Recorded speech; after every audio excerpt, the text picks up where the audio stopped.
India US വ്യാപാര കരാർ നവംബറോടെ ഉണ്ടാകുമെന്ന് കേന്ദ്ര വാണിജ്യമന്ത്രി പീയൂഷ് ഗോയൽ പറയുന്നു. കാര്യങ്ങൾ ഉടൻ തന്നെ പഴയപടിയാകുമെന്നും വാർഷിക ആഗോള നിക്ഷേപക സമ്മേളനത്തിൽ കേന്ദ്രമന്ത്രി പീയൂഷ് ഗോയൽ പറഞ്ഞു. ഇന്ത്യ US വ്യാപാരത്തെ തികച്ചും ഏകപക്ഷീയമായ ബന്ധം എന്ന് ട്രംപ് വിശേഷിപ്പിച്ചതിന് തൊട്ടു പിന്നാലെയാണ് പീയൂഷ് ഗോയലിൻ്റെ പ്രതികരണം. ബൽറാം ധനങ്കണി വീണ്ടും ചേരുന്നു.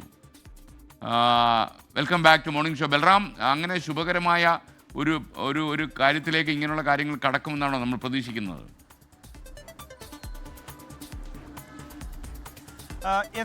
ഈ കഴിഞ്ഞ ഓഗസ്റ്റ് 25-ന് നടക്കാനിരുന്ന ഇന്ത്യ US ചർച്ച അത് മുടങ്ങിപ്പോയിരുന്നു. അത് എപ്പോൾ നടക്കുമെന്നതുമായി ബന്ധപ്പെട്ട് ഇതുവരെയും ഔദ്യോഗികമായ യാതൊരു വിവരവുമില്ല. കാരണം ഇന്ത്യക്ക് മേൽ US നടപ്പാക്കിയ ഇരട്ടി തീരുവ അടക്കമുള്ള സാഹചര്യങ്ങൾ നിലനിൽക്കുന്നതിനിടെയാണ് ഇത്തരത്തിൽ ഈ ചർച്ച വഴിമുട്ടി നിൽക്കുന്ന സാഹചര്യം ഉണ്ടാവുകയും US അധികൃതരുടെ സന്ദർശനം സംബന്ധിച്ച് ഒരു തീരുമാനം ഇല്ലാതിരിക്കുകയും ചെയ്യുന്നത്. ഇനി എപ്പോൾ ഈ ചർച്ചകൾ നടത്താമെന്ന് ഇരു രാജ്യങ്ങളും ഇതുവരെ വ്യക്തമാക്കിയിട്ടില്ല. അതുകൊണ്ട് തന്നെ ഈ കരാർ സംബന്ധിച്ച് അനിശ്ചിതത്വം തുടരുന്നതിനിടെയാണ് പ്രതീക്ഷ നൽകുന്ന ഒരു പ്രഖ്യാപനം കേന്ദ്രമന്ത്രി പീയൂഷ് ഗോയൽ നടത്തിയിരിക്കുന്നത്.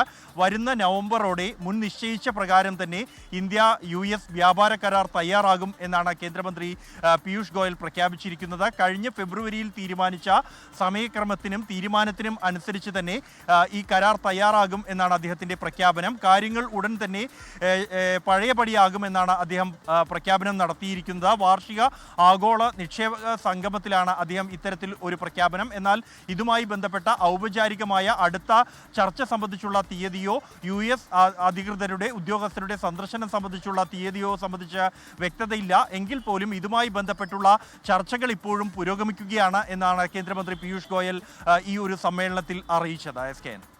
ലോകത്തെവിടെയായാലും ഏത് സമയത്തും 24 വാർത്തകളും ഓഗ്മെന്റഡ് റിയാലിറ്റി പാക്കേജുകളും എക്സ്പ്ലെയിനറുകളും വിശദമായി കാണാൻ ഞങ്ങളുടെ YouTube ചാനൽ നിങ്ങൾക്ക് സബ്സ്ക്രൈബ് ചെയ്യാം.